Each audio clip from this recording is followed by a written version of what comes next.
স্বাগতম জনাইছোঁ মোৰ চেনেলটো। আহকচোন আজি ঘৰতে বনাওঁ হোটেলৰ পৰা অনাৰ দৰে নিমকি।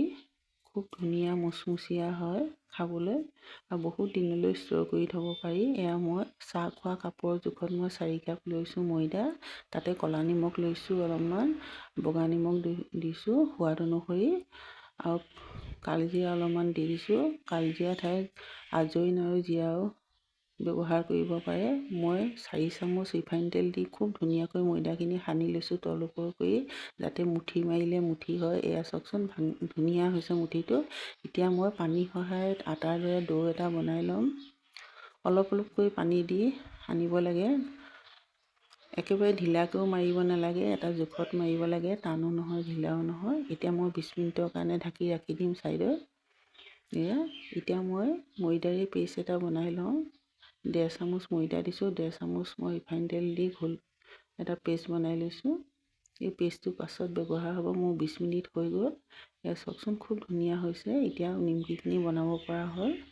এইখিনি অকণমান মাৰি লৈছোঁ যাতে বলকেইটা বনাওঁতে সুবিধা হয়।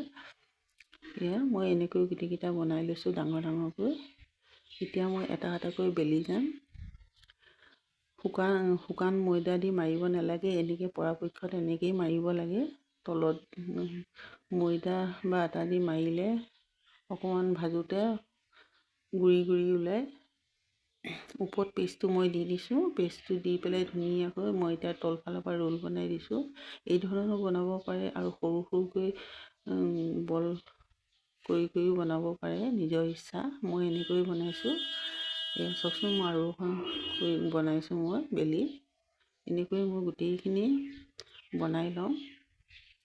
এয়া চাওকচোন খুব ধুনীয়া হয়। এনেকৈ বনালে কিবা লেয়াৰ এটা বহে, খুব ভাল লাগে।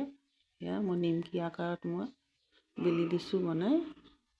খুব সোনকালে হয়, খাবলৈও ভাল লাগে। ঘৰতে বনোৱা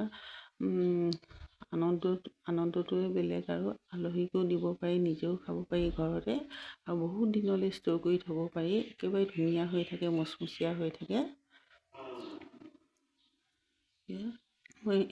এতিয়া মই এই নিমকিখনত কাটা চামুচৰ সহায়েৰে অকণমান খুচি দিছোঁ। খুচি দিলে নিমকিখিনি ভাজোঁতে ফুলি নাহে, খুব ধুনীয়া হয়। এতিয়া মই কেৰাহী এখন ৰিফাইন তেল গৰম কৰি মই নিমকিখিনি এখন এখনকৈ দি দিছোঁ। তেলখিনি ভালকৈ গৰম কৰি ল'ব লাগে, তাৰপিছত ল' ফ্লেমত ভাজিব লাগে নিমকিখিনি, তেতিয়া খুব ধুনীয়া হয়। এয়া হাই ফ্লেমত দিব নালাগে, নিমকিখিনি ৰঙচুৱা হৈ মচমচীয়া নহ'ব।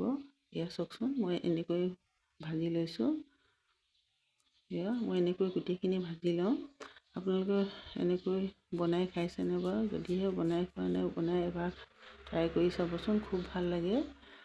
ভিডিঅ'টো ভাল লাগিলে লাইক এটা কৰিব, ছাবস্ক্ৰাইব কৰিব, কাষতে থকা বেল আইকনটো প্ৰেছ কৰি দিব। আহিবলগীয়া ন'টিফিকেশ্যনবোৰ মোৰ পাব। এয়া চাওকচোন খুব ধুনীয়াকৈ ভাঙি গৈছে। আজিলৈ আহোঁ, নমস্কাৰ।